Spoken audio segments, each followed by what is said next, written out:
turn off my. All right. Okay, I think we're ready to go ahead and begin. So we're picking up this morning, excuse me, actually, one second. Okay, picking up this morning with the second example that Jude gives. So we're in Jude verse 6. Then we'll move on to verse 7.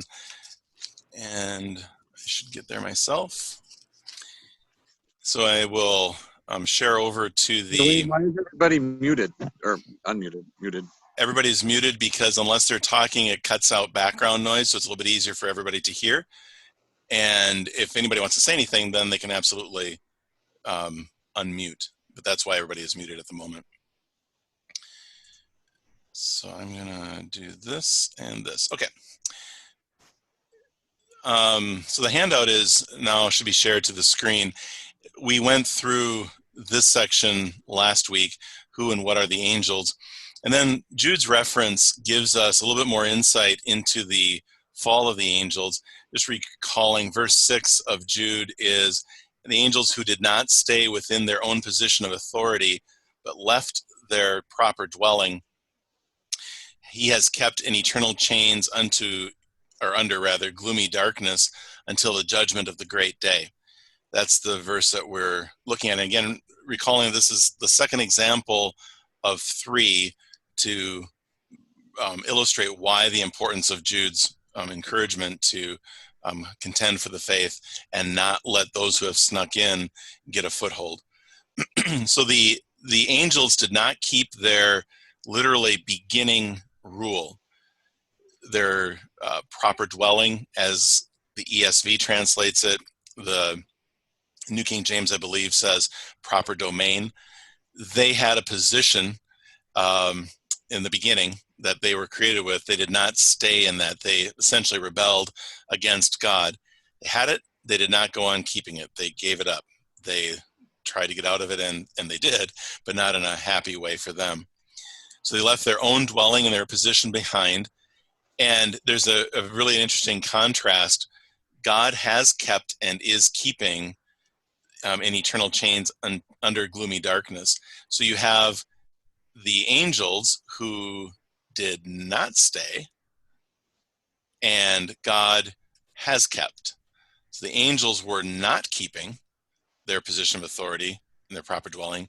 God is keeping them in eternal chains. So interesting wordplay and contrast there between those two.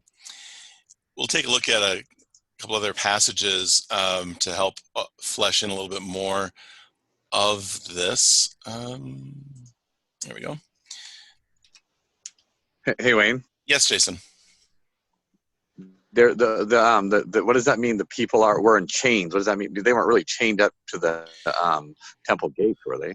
No, that's talking about the angels that rebelled against God and were cast from heaven. So that's the devil and all of his angels are being kept in eternal chains under gloomy darkness. So God is holding them in check, and then eventually at the end they will be in hell eternally. So that's referring to the angels that had rebelled against God. Sure. Mm-hmm. So 2 Peter chapter 2 verses 4 and 9, remember that Peter parallels Jude in a lot of different ways, and this is one of them as well.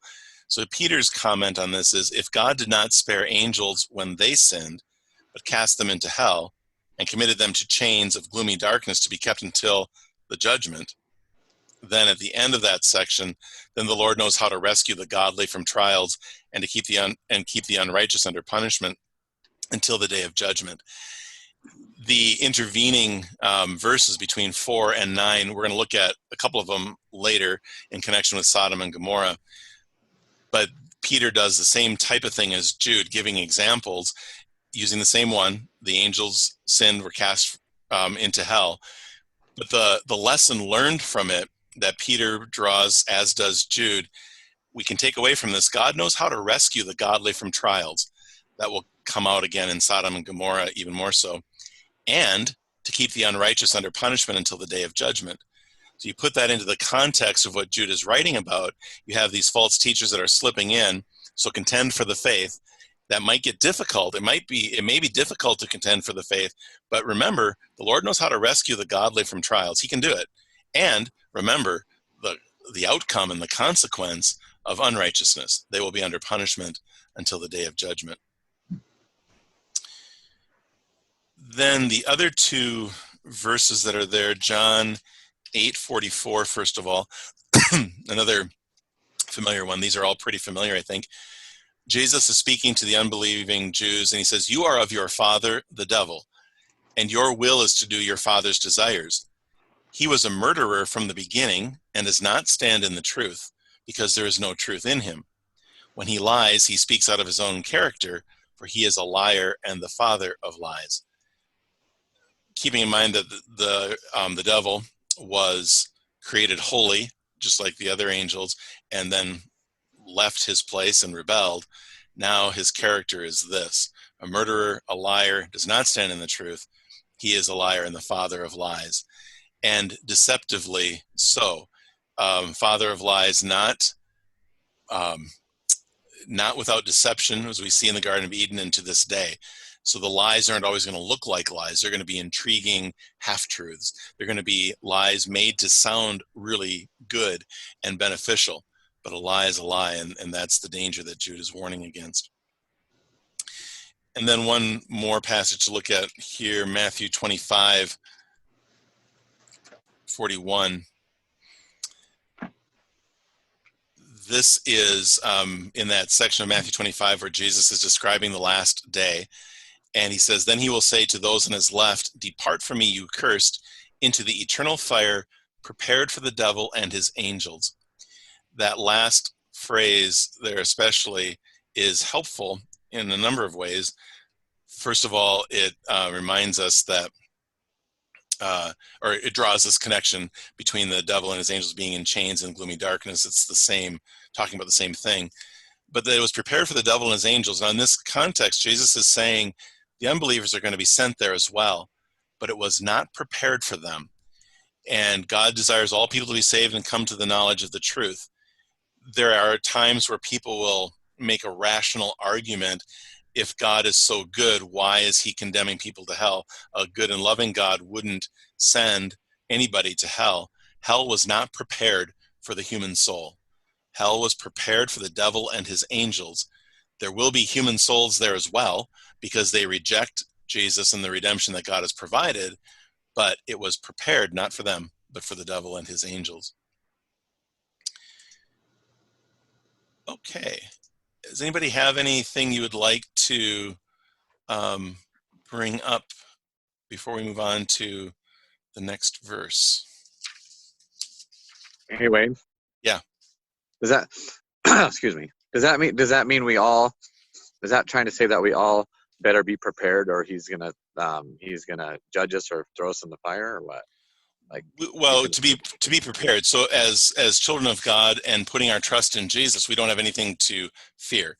We don't have to be afraid of that at all. And it's not a matter of God saying, shape up because I'm going to condemn you to hell if you don't. He wants us to follow him out of love, and the gospel isn't that threatening of the threat of eternal damnation in hell isn't the gospel. That's the judgment of the law, which we need to. We need that to curb our sinfulness and to remind our sinful flesh this is serious. But as children of God, we don't have to be afraid of that because Jesus has redeemed us from it. But for Jude, writing to the people, and for us too, it's a reminder, don't think that this isn't serious business, because the end result of being separate from God is the judgment of eternal death in hell.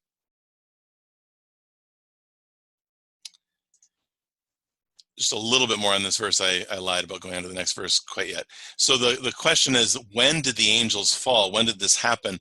There's nothing in the Bible that tells us. This is about the extent of what we know about that fall into sin from Peter and from Jude.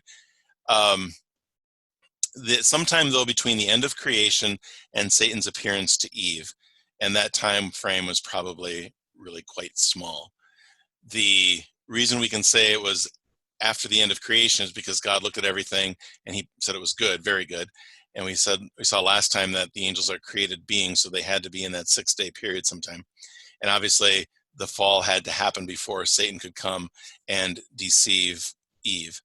So somewhere in that time frame, and because Adam and Eve had been in the perfection of Eden, no sin, had been given the command by God to be fruitful and multiply and fill the earth, and there was no child at the point of the fall into sin, deduction of all of that says that most likely the fall into sin was within less than a month, and probably, I'm guessing, just a matter of a few days. But whatever the time frame, it wasn't long. It isn't as if Adam and Eve enjoyed the Garden of Eden for weeks and weeks, or even months, or even very long at all before they sinned and set that into motion. So we come then to Jude's message: contend for the faith, because certain people have crept in who pervert the grace of God and deny Christ. I want to remind you, God did not spare even the angels when they rebelled against him. That's the example and the message from verse 6. And same message as was in verse 5 with the children of Israel too, but just now another context. Any thoughts or comments on that? This is kind of random and maybe a Mother's Day related train of thought I'm on, but she could have been pregnant. Eve could have been pregnant at the fall, and I've never seen a picture anywhere that would. I mean, if it's as short as you say, sorry, I'm just doing the mom thing. So what if she's pregnant at the fall? But I've never had that thought before. But if no children were there, and Cain wasn't running around at her feet, and it was that early, sort of in my mind's eye, not that it matters for our salvation, but I picture that pregnant Eve standing under the tree with the serpent. That's kind of an odd thought to me, but based on what you said, possible. Yeah, possible. I probably would tend more toward the idea that she hadn't gotten pregnant yet. It was just that short. But I guess just from the references to Adam and Eve and nothing else. And actually, as I think about it, let me just zip back to Genesis once real quick.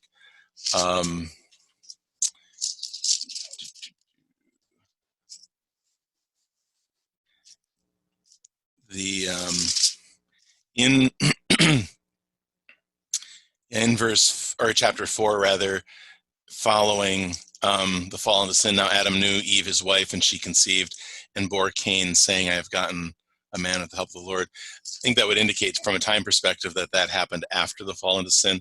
Yeah. But I don't know that it's 100% definitive, and it's like you said, it's not make or break, but kind of interesting thought.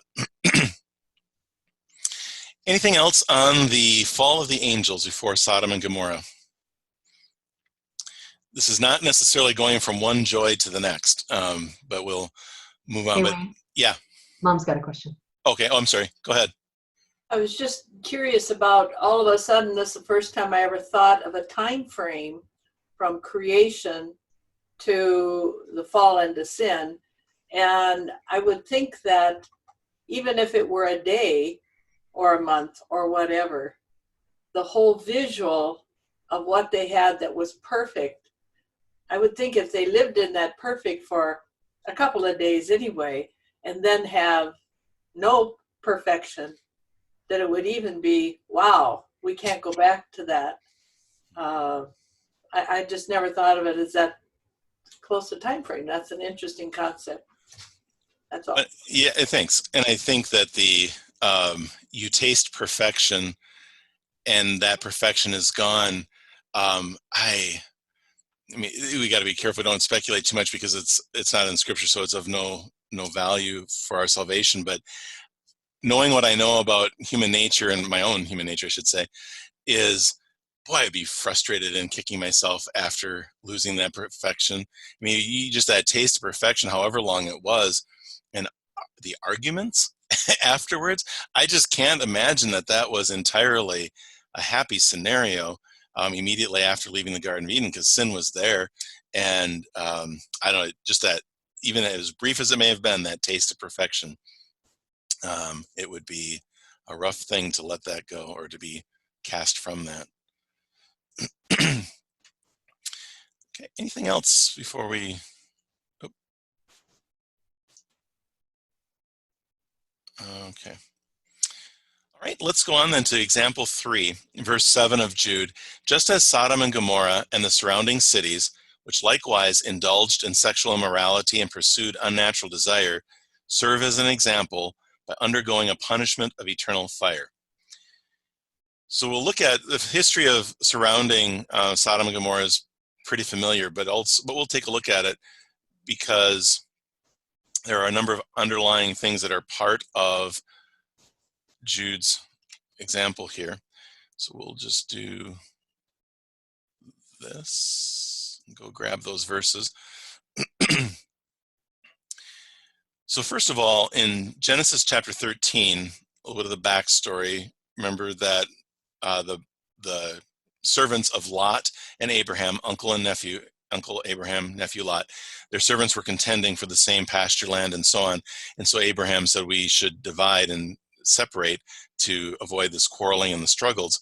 And then Abraham gave Lot the first choice, and Lot lifted, verse 10 of Genesis 13, Lot lifted up his eyes and saw that the Jordan Valley was well watered everywhere, like the garden of the Lord, like the land of Egypt, in the direction of Zoar.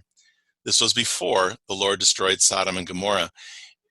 The destruction of Sodom and Gomorrah is such a landmark event that there is time associated from that point.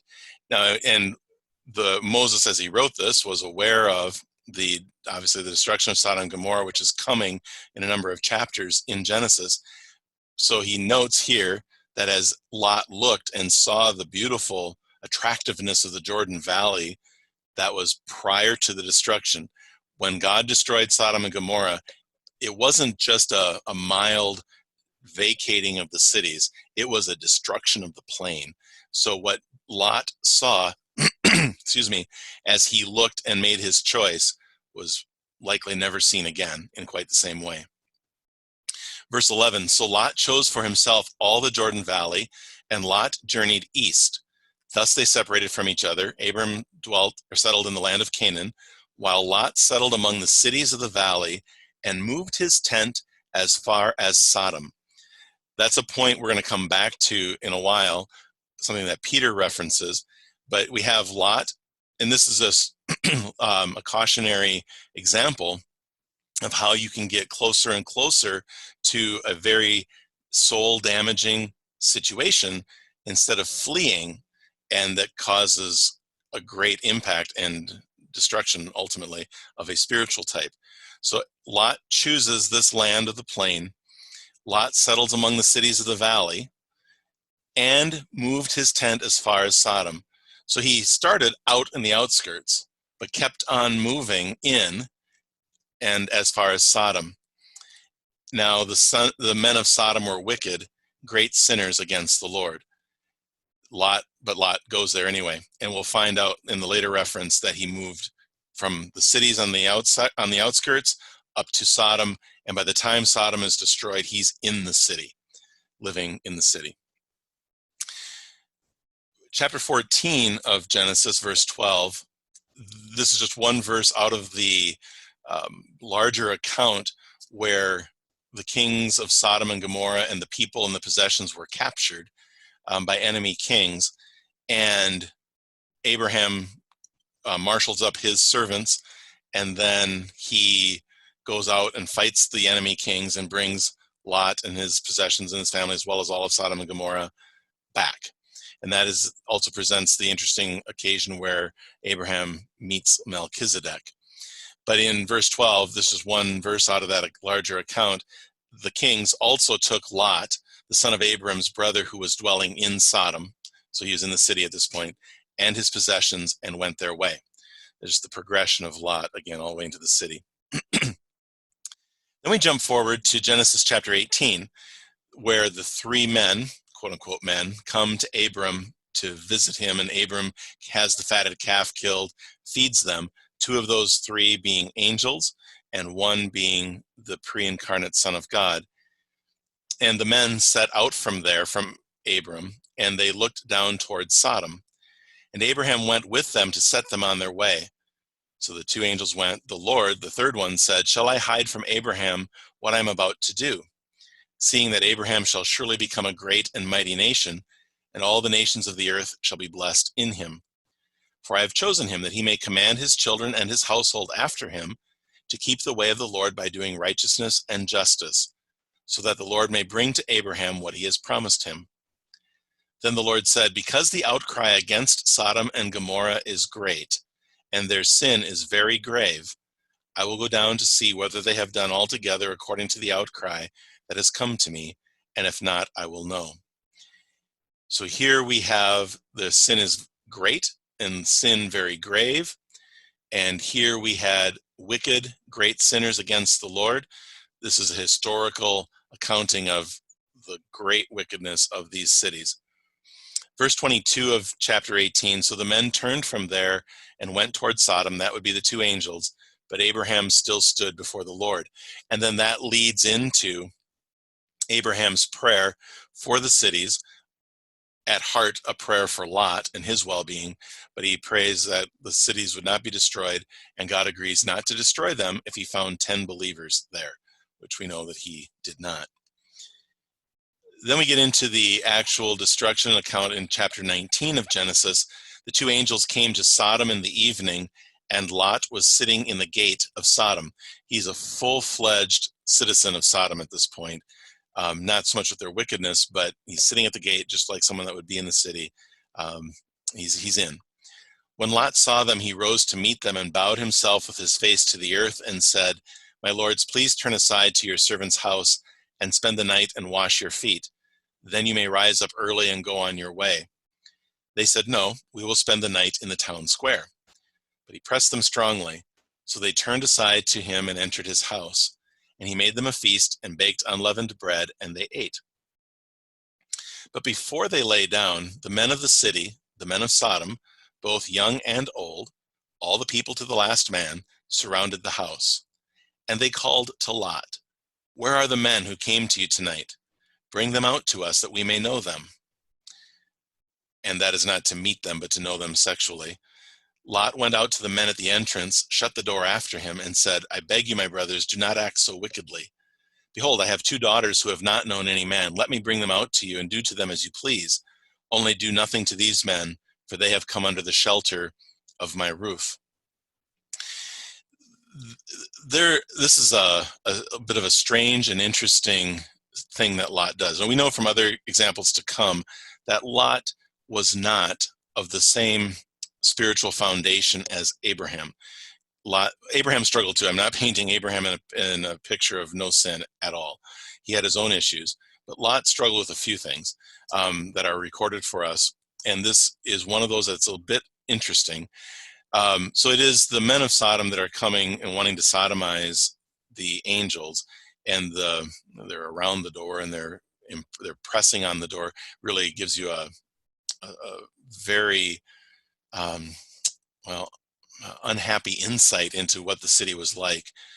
And Lot offers the 2 daughters, and a number of different theories with this. One is that he offered the 2 daughters because he knew they wouldn't do anything to them, because they weren't disposed that way. But yet at the same time, he's still offering them, and he said that you can do to them as you please. They didn't take him up on that, which is a good thing, but it's just such an interesting thing. But so that's the one thought, is that Lot just was confident that they wouldn't do anything. And the second thought is that while Lot did what we would probably describe as a foolish thing in offering his daughters, he was so intent on protecting the angels that he was willing to do anything, maybe not thinking it through fully and not a good solution, but so intent on preserving and protecting the 2 men who had come to him and were under his roof. Continuing with verse 9, but they said, stand back. And they said, this fellow came to sojourn, and he has become the judge. Now we will deal worse with you than with them. They recognized him as an outsider. They had let him in there. He was a sojourner. He was tenting, but now he's in the city, and they don't like the fact that he's kind of presuming to tell them what's what and what is moral or not. Then they pressed hard against the man Lot and drew near to break the door down. The men reached out their hands and brought Lot into the house with them and shut the door. And they struck with blindness the men who were at the entrance of the house, both small and great, so that they wore themselves out, groping for the door. Then the men said to, so that was God providing rescue through the angels in a unique way. It's what we looked at last week. He gives angels charge over you to keep you in all your ways. The angels were absolutely keeping charge over Lot in this case. So if you think of the theory or the thought that Lot was so intent on preserving the men and protecting them that he offered his daughters, God can take care of the angels. They have power as God gives them. They were able to take care of themselves. Verse 12, then the men said to Lot, have you anyone else here, sons-in-law, daughters, or anyone you have in the city? Bring them out of the place. For we are about to destroy this place, because the outcry against this people has become great before the Lord, and the Lord has sent us to destroy it. So Lot went out and said to his sons-in-law, who were to marry his daughters, up, get out of this place, for the Lord is about to destroy the city. But he seemed to his sons-in-law to be jesting. No credence given to what Lot is saying on the part of his sons-in-law. As we hear now a number of different times, God's description of Sodom and Gomorrah and how their wickedness is going to bring his judgment, it's very reminiscent of the flood and how God describes the people in the days leading up to the flood. Now, in the days of the flood, minus Noah and those on the ark with him, God destroyed the whole earth. This is going to be much more of a laser shot to just one city or the cities of the plain. But the destruction is no less complete, and the destruction and condemnation is for the same reason, ultimately. So verse 15, as morning dawned, the angels urged Lot, saying, up, take your wife and your 2 daughters who are here, lest you be swept away in the punishment of the city. But he lingered. So the men seized him and his wife and his 2 daughters by the hand, the Lord being merciful to him, and they brought him out and set him outside the city. Lot lingered. He didn't take it entirely seriously too, or he was loving the city a little too much, but he lingered. He wasn't acting with haste. And he, in his lack of haste about it and his lingering, could have been destroyed with everybody else. But we notice the Lord being merciful to him, they brought him out and set him outside the city. As they brought them out, one said, escape for your life. Do not look back or stop anywhere in the valley. Escape to the hills, lest you be swept away. And Lot said to them, oh no, my lords. Here comes an objection. Behold, your servant has found favor in your sight, and you have shown me great kindness in saving my life. But I cannot escape to the hills, lest disaster overtake me and I die. Behold, this city is near enough to flee to, and it is a little one. Let me escape there. Is it not a little one? And my life will be saved.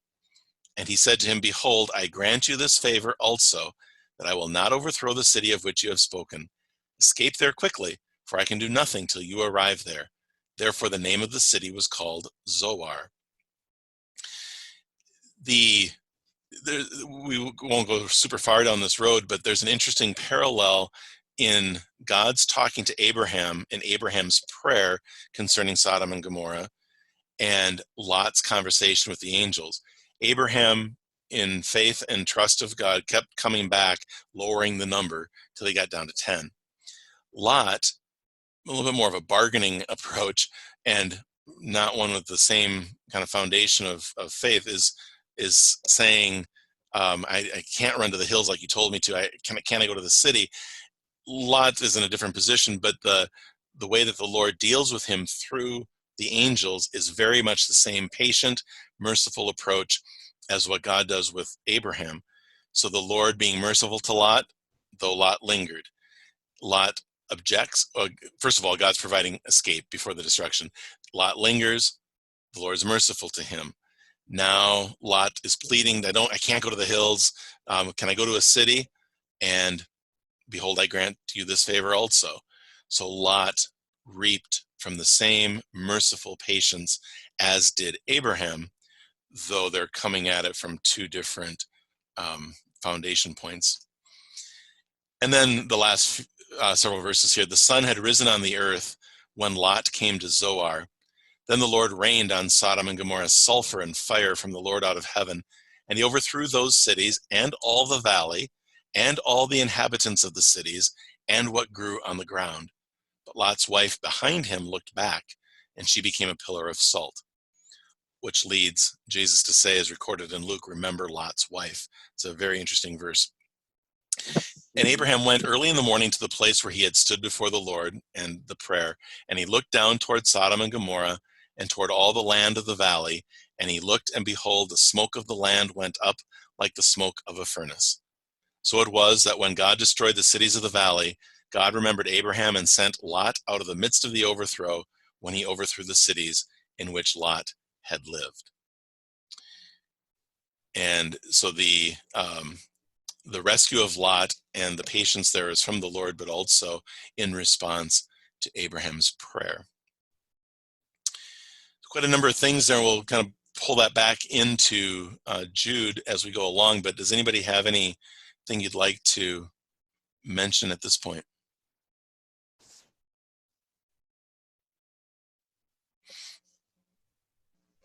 Okay. So if we go then, just a couple of things. So this is all the history of what Jude then says, Sodom and Gomorrah and the surrounding cities. So not just those two great cities, but the entire metro area, minus Zoar, where Lot and his daughters went. And to some degree, you could look at it, I suppose, from the standpoint of where we are too. If Spokane were, for example, the city, Sodom and Gomorrah, we would perish too, all the cities of the valley. I mean, the entire valley floor and area was burned and judged that way. Jude describes it as the people of the cities indulged in sexual immorality and pursuing unnatural desire.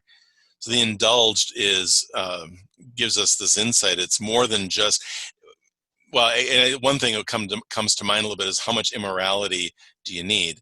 So what is excessive immorality? It's just the,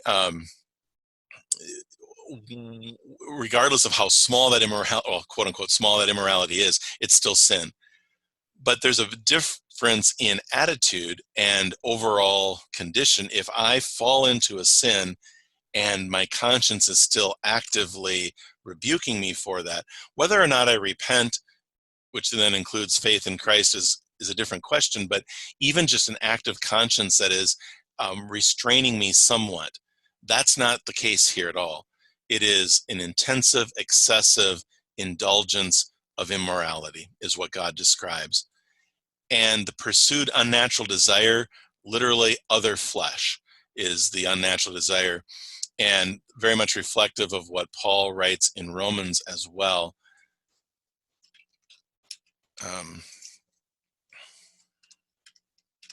Oops, I do need a colon. For this reason, God gave them up to dishonorable passions, for their women exchanged natural relations, so strange or unnatural flesh. This is the opposite of what God has designed. Natural relations for those that are contrary, this out of the way, to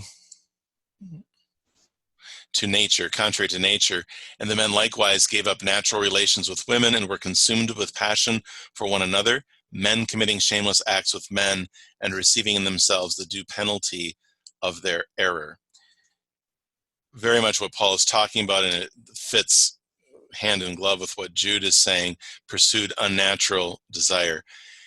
And that is not to suggest that that this is the only sin in Sodom and Gomorrah, but it is certainly one that was rampant and was defining for the cities, which we get the English term sodomy as well. So it's broader wickedness undoubtedly, but this was the defining sin. And in that context too, as we think about this, and especially in our current day and age as well, is not to say that Sodom and Gomorrah were destroyed simply for the sin of homosexuality and all that goes with it, as if that's somehow a more consequential sin than other sins.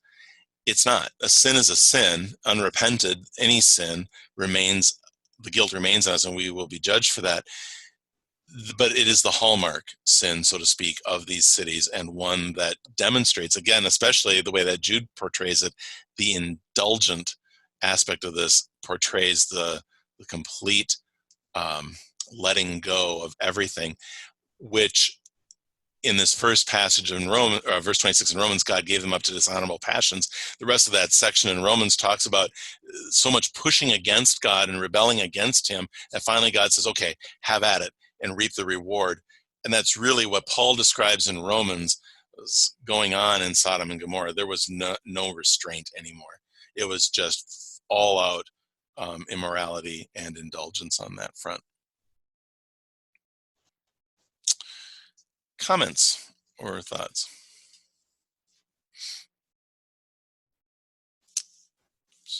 Okay, I grabbed the wrong, I wanted to grab these guys. So then we have Jude using this as an example, as he did with the other two.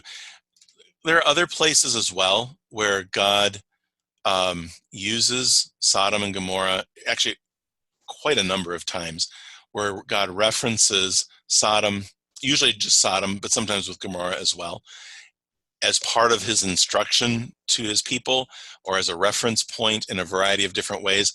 These passages that we'll look at next are examples of other places, but they are by no means all of them.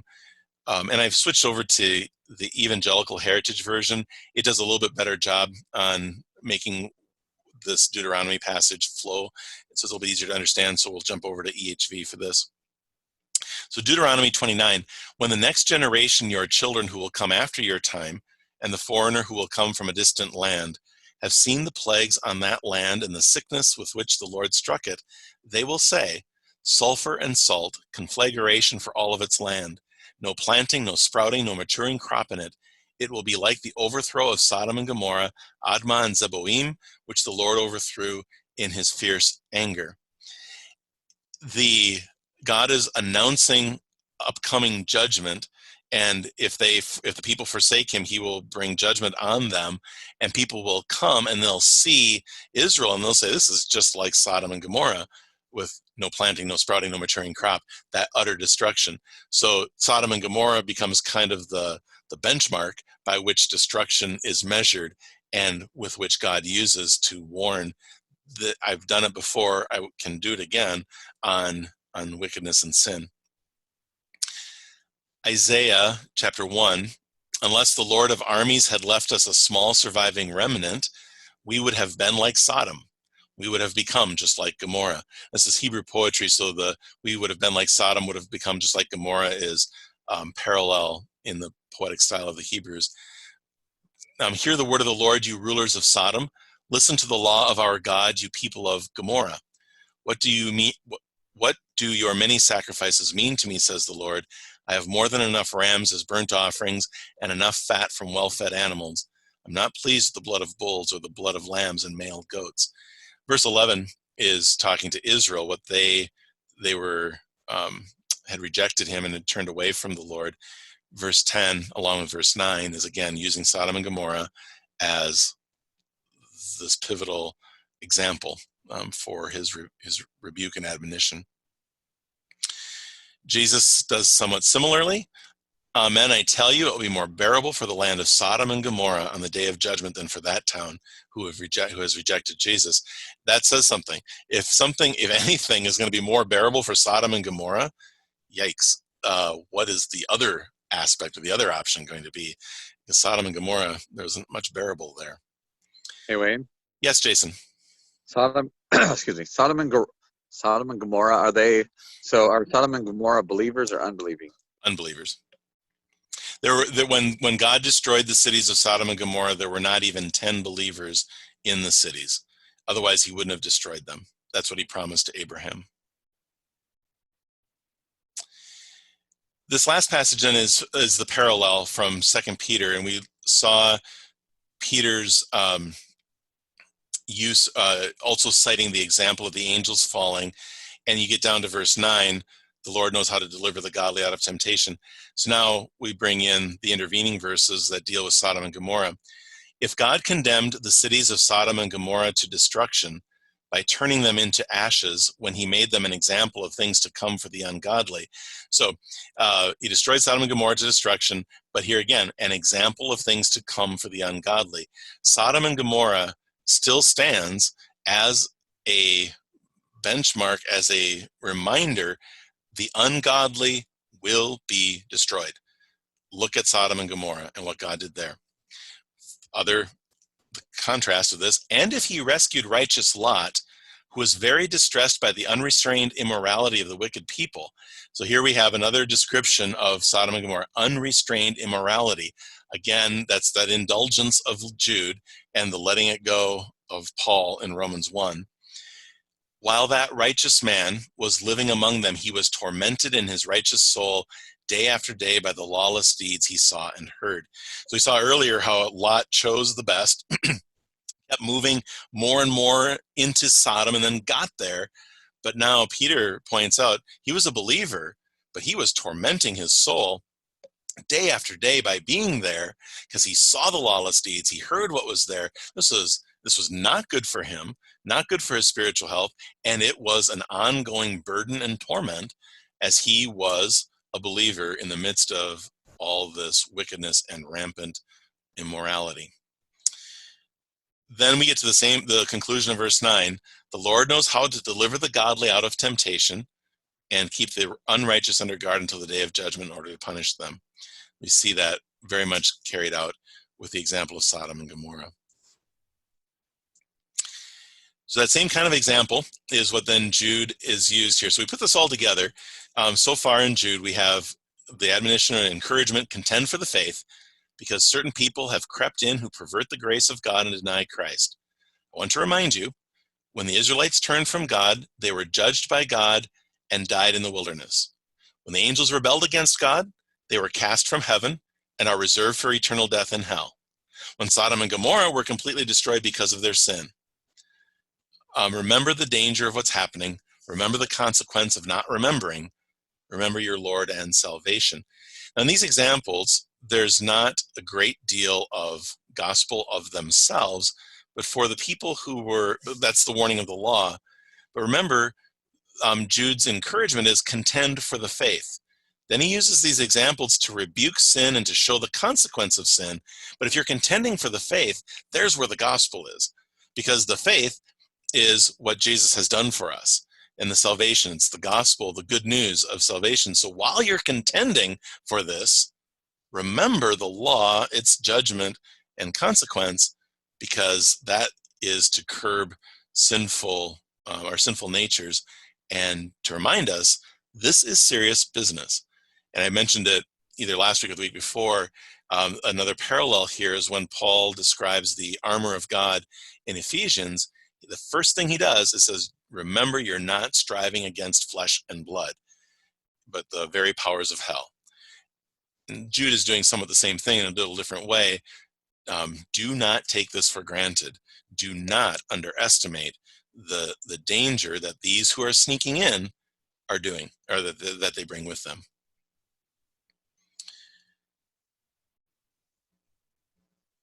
Comments or thoughts anybody has? Wayne, Yes.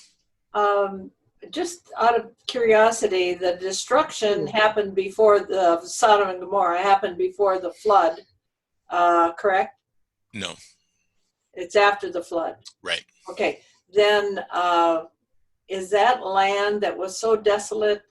Do we know where that area was basically? How that land still is these days? Not or exactly. Other cities built in that area now. No, not exactly. Some believe that it's at the bottom of the Dead Sea. Oh, okay. I don't know that there's any, which that general area makes sense. I don't know that we can say definitively that is where it is, but that would make sense to me. I don't think there's anywhere that we can say and pinpoint. It's just gone. I didn't think so either, but I thought I would just ask. Yeah, no, it's a good question, and I think too that if you even if the land isn't under the Dead Sea, if it's somewhere over there, when we find remnants of civilizations in the past, this last week, the kids and I were reading have a great book recommendation. I won't worry about that right now, but we were reading about Pompeii, and for 1800 years, that city was buried and really unknown. And now it's amazing what is still preserved there now that they've dug that out. And some of the ruins in Greece and in Rome and other places that are there, and other things that are being archaeologically dug to this day, there would be none of that with Sodom and Gomorrah. There would be no way really to know where it was, because the destruction was just that complete. Well, that's what I was thinking. There was about the destruction. That's why I was kind of curious. Yep. Other comments or thoughts? Okay, we'll circle back around to this next week and spend just a little bit of time on these 3 points before moving on into the next verses. But just some things to think about. What happens if any of these examples are watered down in their severity? What are the reasons God chose these particular examples for Jude to record? And maybe we can or cannot determine that. And then, is there a progression of thought in the examples from one to the other, or are there 3 examples for emphasis? So the idea there, think about this: is there something unique about each of these examples that kind of paints this whole picture and progresses, or is it just 3 for the sake of emphasis? Here's one, here's another, here's another. Give that some thought, and we'll plan to talk about that a little bit more next week before moving on. And then one other just program note on that regard: we'll have Bible study next week, same way, Zoom and everything. And then in 2 weeks, on the 31st, we'll still meet, but it won't be Bible study. It'll be the confirmands and their examination and confession opportunity. That was in the bulletin this morning, but that's 2 weeks from today, on the 31st. Hey, Wayne, I have a question. And just 1 second, Jason. And so everybody's certainly welcome to participate in that as well. And we're doing it by Zoom rather than streaming, because we need the ability for the confirmands to interact and answer things and so forth. So that's why it's on Zoom. It will take that time space of Bible study on the 31st. Is that 2 weeks or 3 weeks, honey? It's 3 weeks, right? Oh, 3 weeks. I'm sorry, 3 weeks. I'm rushing May. 3 weeks. Yep. Hey, Wayne, I Yeah, have a that's question. good, because 2 weeks was making me a little nervous. Like, oh, that's coming fast. But yeah, 3 weeks. Sorry, 3 weeks. Yes, Jason. I have a question. Excuse me. Yes. Was what? So does that? So you just said this. So in 3 weeks, are we meeting on Zoom, or are we meeting at church? That's a good question, because I mean. In 3 weeks, unless something dramatically changes, we will not be physically meeting together at church. There's no path forward for that to happen at the present time. Even under the best of circumstances, even if we move into phase 2, we can't do that on the 31st. All right. Anything else Bible study related?